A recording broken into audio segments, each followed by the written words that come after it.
The Fish Tank by Lee Carvanone. Action. The fish tank.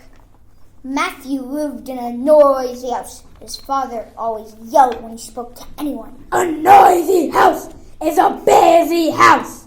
His mother always seemed to be nagging him loudly. Matthew! Have you cleaned up that junk pile you call your room? His brother played a CD so loudly that the wall between the rooms would shake. And sometimes his brother would sort of yell along. Ooh, baby, ooh, baby, ooh.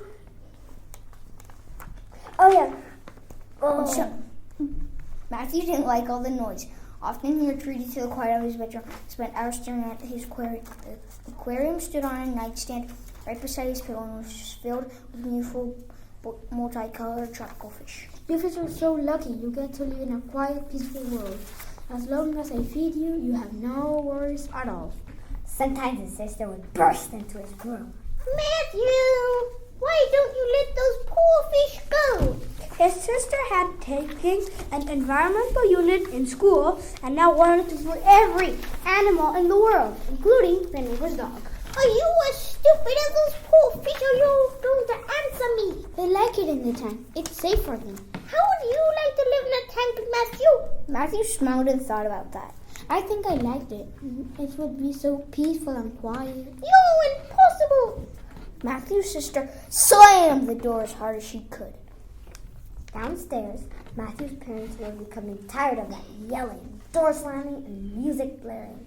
So they yelled up, There'll be enough of that kind of noise! How about a bit of a busy noise? Matthew, have you cleaned your room yet? Upstairs, Matthew's brother opened his bedroom door and called out, No, Mom! He's too busy washing his little fishies. Matthew opened his bedroom door too, but he didn't speak. He just listened. I don't know what's wrong with that boy. He just doesn't have any ambition. Please, George, lower your voice. Oh, no, he He'll won't. hear you. Oh, no, he won't. He'll be too busy staring at those fish to the word we say. Why can't he be like a normal boy and play hockey or football or even ride a bike? Now that's normal. I know, George, but we can't force him. Maybe we can. Maybe for his precious fish, we'll get a little cooperation out of him. Upstairs, Matthew felt a chill run through his body. He ran across the room.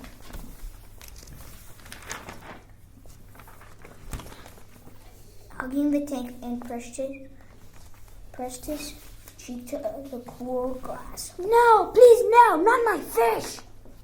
Matthew gazed at his beautiful fish, gliding carefree among the rocks, reeds, and a tiny castle in the tank. You fish are so lucky. I wish I could be just like you. No worries, no family, just peace and quiet. Matthew hugged the tank even harder and just watched his fish. An hour passed.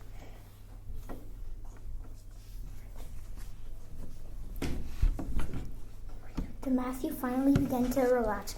Gradually, he drifted off to sleep. Downstairs, the rest of the family gathered to watch TV in the family room. Suddenly, outside, the sky split open with a giant fork of lightning. The lights flickered and the house seemed to tremble with the following explosion of thunder. This storm is going to ruin my favorite program. I'm going to bed. Scared of a little thunder, aren't you? Gonna hide. There'll be enough of that! I think it's time we all went to bed. Yes, remember, school tomorrow. Mom, don't remind us. The house was soon dark except for the glow of the tank light. Matthew slept deeply through the noise of the storm. Suddenly lightning flared in the room and Matthew woke with a start. He looked at his reflection in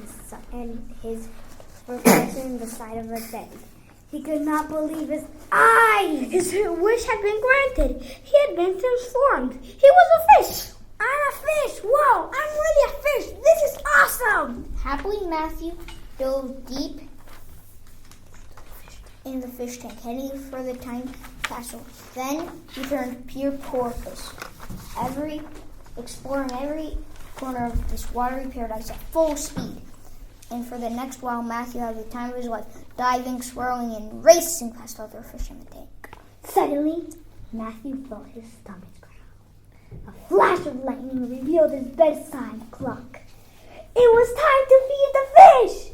Wait a minute! How can I fit the fish? I am a fish! Matthew was the only person in the family who ever fed the fish. He was in trouble. As the night crept on and the storm slowly abated, Matthew began to have second thoughts of being a fish. I could starve to death. My fish and I are in trouble.